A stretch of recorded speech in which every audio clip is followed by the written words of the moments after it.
Hi, happy Thursday.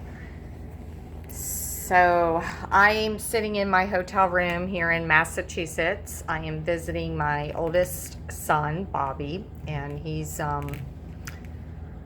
getting ready. So, we're going to go out to dinner in a little while. So, I had some time to kill, and I wanted to bring up the topic of peace, inner peace, keeping your inner peace regardless of life on life's terms.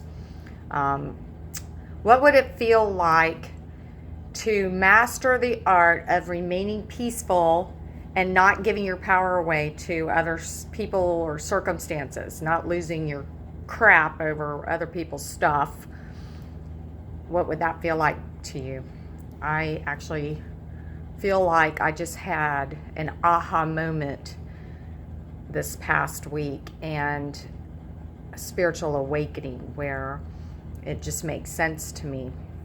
Took me long enough, but better late than never. And that certainly doesn't mean that I'll never react again and that I'm perfect, but it's progress, not perfection. And it's great to have that feeling of knowing that I just had a little growth spurt and changing. I'm constantly changing myself.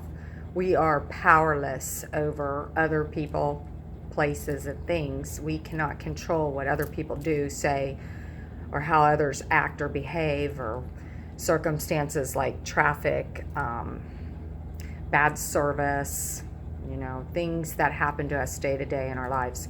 We can't control the outside, but we certainly can control ourselves.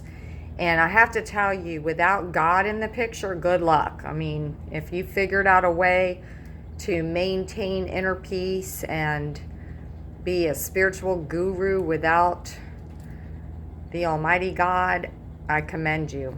Personally, it wasn't until I strongly connected with God that I started to develop way better skills. So I highly suggest and recommend tuning in and developing a very strong relationship with your higher power, who I happen to call God.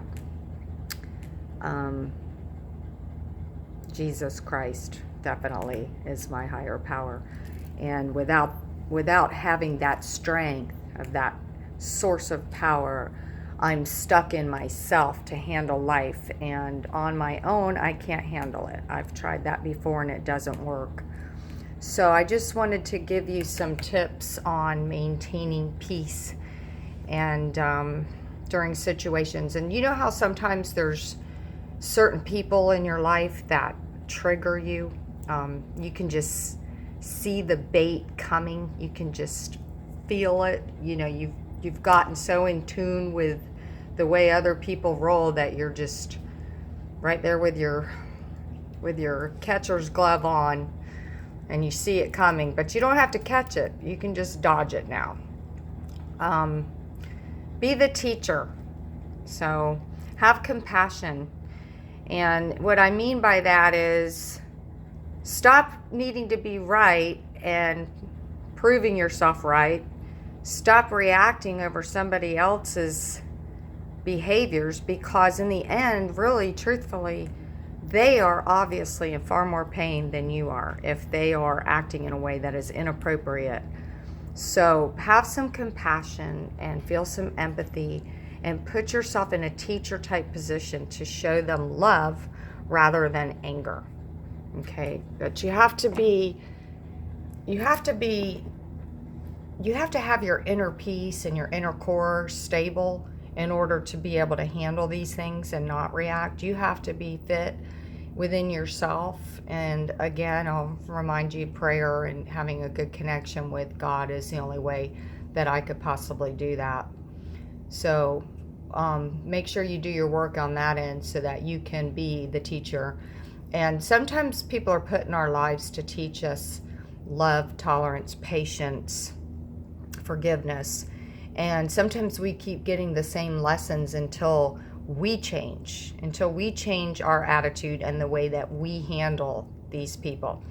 And like I said, I'm just thrilled that in time, these things have slowly come around for me, because repeating the same behavior over and over is just pure insanity. and expecting a different result. That's insanity. And, you know, people aren't going to change. So, again, the only thing we can change is ourselves and our attitudes and the way that we act. Take the high road, be the better person, remove yourself emotionally out of the situation, look at the picture, and see it for what it truly is. Do not take other people's stuff onto your shoulders. It is not your stuff. But you have to be secure enough and love yourself enough to be able to let go and remove yourself from the insanity of their behavior. You do not have to teach somebody how to act. You can only show them by being the example of love. So that's it. Just wanted to give that tip. Have a great night. Bye.